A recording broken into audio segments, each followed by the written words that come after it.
नमस्कार, स्वागत है आपका हमारे चैनल डी मैग्नम में और मैं हूं आपके साथ सौमिता बिष्ट। पश्चिम बंगाल में विधानसभा के इलेक्शन होने जा रहे हैं। चुनाव प्रचार थम गए हैं। पहले चरण के मतदान के लिए 27 मार्च को वोट डाले गए और 2 मई को रिजल्ट भी आ जाएगा। लेकिन भारतीय जनता पार्टी हो या फिर टीएमसी, दोनों ही पार्टियां एक दूसरे पर निशाना साधने से चूकती नहीं है। तृणमूल कांग्रेस के एक नेता के बयान पर जबरदस्त आपत्ति जताई जा रही है। शेख आलम एक चुनावी रैली को संबोधित कर रहे थे। टीएमसी के लीडर शेख आलम ने एक बहुत ही भड़काऊ भाषण दिया है। शेख आलम ने अपने पूरे वीडियो में बंगाली भाषा में क्या कहा है, मैं आपको हिंदी में बताऊंगा। शेख आलम ने कहा कि हम 30% हैं और वो 70%। वे 70% के समर्थन में सत्ता में आएंगे। उन्हें शर्म आनी चाहिए। अगर हमारी मुस्लिम आबादी एक तरफ चली गई तो हम भारत के अंदर 4 नए पाकिस्तान बना सकते हैं। 70% आबादी कहां जाएगी इसका कोई पता नहीं। टीएमसी के नेता शेख आलम ने एएनआई के थ्रू सारा रिपोर्ट जारी किया है और एएनआई ने अपने ट्विटर हैंडल पर पोस्ट भी किया। और भाजपा को तो बस एक मौका चाहिए था टीएमसी की धज्जियां उड़ाने के लिए, और जब टीएमसी खुद चलकर मौका दे तो भाजपा उससे पीछे कैसे रह सकता है। अब जानना यह है कि कौन है टीएमसी के नेता शेख आलम। शेख आलम लंबे समय से टीएमसी के कार्यकर्ता रहे हैं। 2011 में बंगाल में ममता की सरकार बनने से पहले शेख आलम बम विस्फोट केस और अन्य कई मामलों में 3 बार जेल जा चुके हैं। लेकिन टीएमसी के बंगाल में सत्ता में आने के बाद शेख आलम टीएमसी कांग्रेस ब्लॉक कमेटी के सदस्य बन गए। उनके ऊपर अजय नदी इलीगल सैंड बिजनेस में एंगेज्ड रहने का आरोप है। एक वक्त में शेख आलम को पार्टी के अंदर काफी मुश्किलों का सामना करना पड़ा था, लेकिन टीएमसी नेता सब ऑर्डिनेट वोट की मदद से लोकसभा चुनाव के बाद उन्हें अहमियत दी गई। शेख आलम अब नरुआ इलाके में एक महत्वपूर्ण टीएमसी नेता है और वहां के लोकप्रिय चेहरे बन गए हैं। इलाके में टीएमसी कांग्रेस के कार्यकर्ताओं के मौके पर उनकी मौजूदगी देखी गई है। भाजपा के आईटी सेल अध्यक्ष अमित मालविया ने आलम की टिप्पणी के साथ एक ट्वीट किया है। उन्होंने लिखा है, क्या आप शेख आलम के स्टेटमेंट से वाकिफ हैं? क्या आपने उनके स्टेटमेंट के लिए सपोर्ट करते हैं? अगर नहीं करती तो उन्हें पार्टी से निकाल दीजिए। अब यहाँ पर ममता दीदी बुरी तरह फंस गई है। अब अगर पार्टी से निकाला तो मुसलमान नाराज हो जाएंगे, नहीं निकाला तो हिंदू नाराज हो जाएंगे।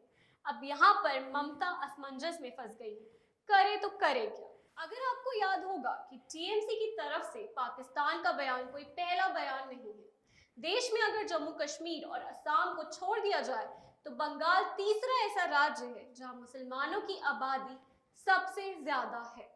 इसीलिए टीएमसी के मुस्लिम नेता शायद जनता को खुश करने के लिए पाकिस्तान वाला बयान देते हैं। आपको याद होगा 2016 के विधानसभा चुनाव के दौरान भी बंगाल में ममता सरकार के मंत्री फिराद हकीम ने एक ऐसी ही बयान दिया था। वो भी टीएमसी में मिनिस्टर थे। फिराद हकीम ने पाकिस्तान के एक अखबार डॉन के साथ बातचीत में उसकी रिपोर्टर मलीहा हकीम सिद्दीकी से कहा था कि प्लीज मेरे साथ आइए और मैं आपको कोलकाता के मिनी पाकिस्तान में ले चलूंगा। फिराद हकीम का ये बयान पूरी दुनिया के मीडिया के सुर्खियां बटोर रहा था।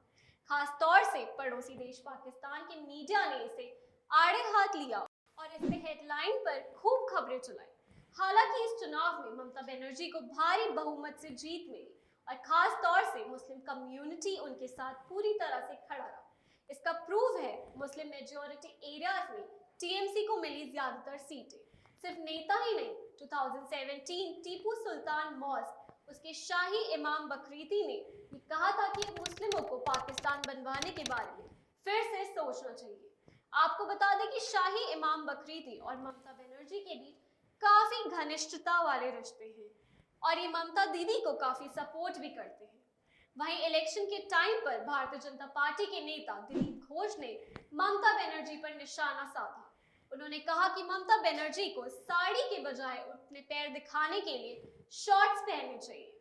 एक रैली को संबोधित करते हुए दिलीप घोष ने ये बयान दिया। मुख्यमंत्री अपना पैर दिखा रही थी क्योंकि लोग उनका चेहरा नहीं देखना चाहते थे। भारतीय जनता पार्टी के अध्यक्ष ने कहा कि किस तरह की साड़ी पहन रही हैं, जिसमें एक पैर शामिल है और दूसरे पैर को दिखाया गया है। साड़ी को इस तरह से लपेटे हुए किसी को नहीं देखा गया है।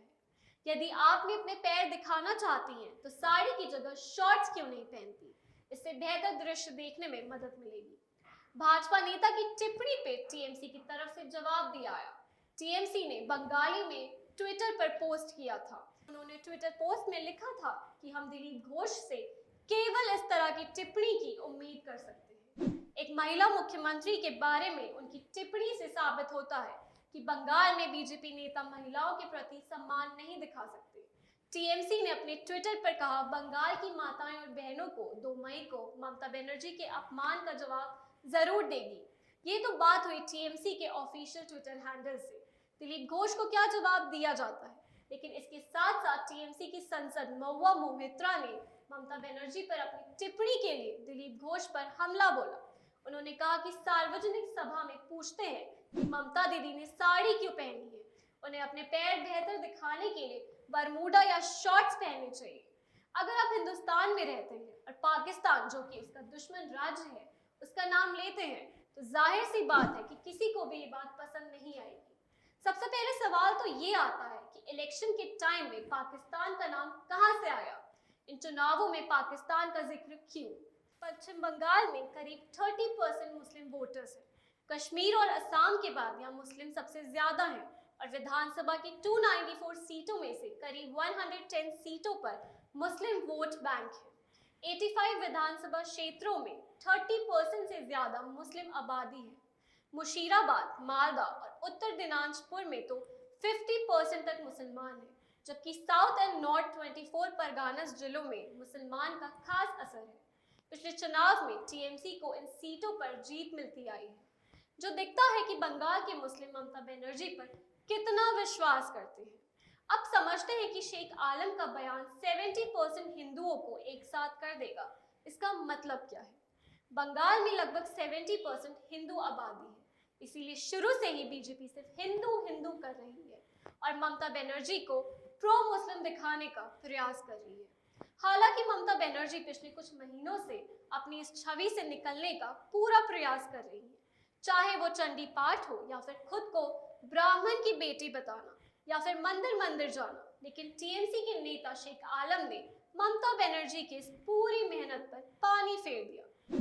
दरअसल बीजेपी शुरू से ही बंगाल के हिंदुओं के अंदर ये बात डाल रही है कि ममता सरकार किस तरह से उनके धार्मिक आजादी पर रोक लगा रही है। चाहे वो दुर्गा पूजा हो या फिर जय श्री राम से चिढ़ जाना, सब कहीं ना कहीं ममता बनर्जी को एंटी हिंदू दिखा रहे हैं। लेकिन ममता बनर्जी चुनाव से ठीक पहले एक नई रणनीति के तहत अपनी इस छवि से बाहर निकलना चाहती है। टीएमसी नेता शेख आलम के बयान पर ममता बनर्जी का क्या एक्शन लेती है, इस पर सबकी नजरें हैं। क्या आपको लगता है कि बीजेपी का हिंदू कार्ड सफल होगा बंगाल में?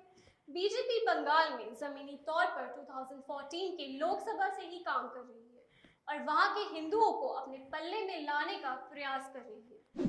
इसका फायदा उसे 2019 के लोकसभा चुनाव में देखने को मिला, जब हिंदू जिले मालदा 79%, उत्तर दिनाजपुर 76%, दार्जिलिंग 69%, कोचबेहर 65%, दक्षिण दिनाजपुर और नदिया दोनों 63% में हिंदुओं के फायदे में वोट बीजेपी को मिले। इसी तरह से जिन जिलों में हिंदू वोट की भागीदारी अधिक है, Kolkata 46%, east Medinipur 48%, Howrah and south 24 परगानास दोनों 51%, वेस्ट मेदिनीपुर एंड मुशीराबाद दोनों 59% बीजेपी के पक्ष में गए। इससे साफ जाहिर है कि बीजेपी का हिंदू कार्ड बंगाल में काम कर गया, जो शायद इस विधानसभा चुनाव में भी दिखेगा। अब ये तो 2 मई को ही पता चलेगा कि बंगाल में दीदी जीतेंगी या दादा जीतेंगे।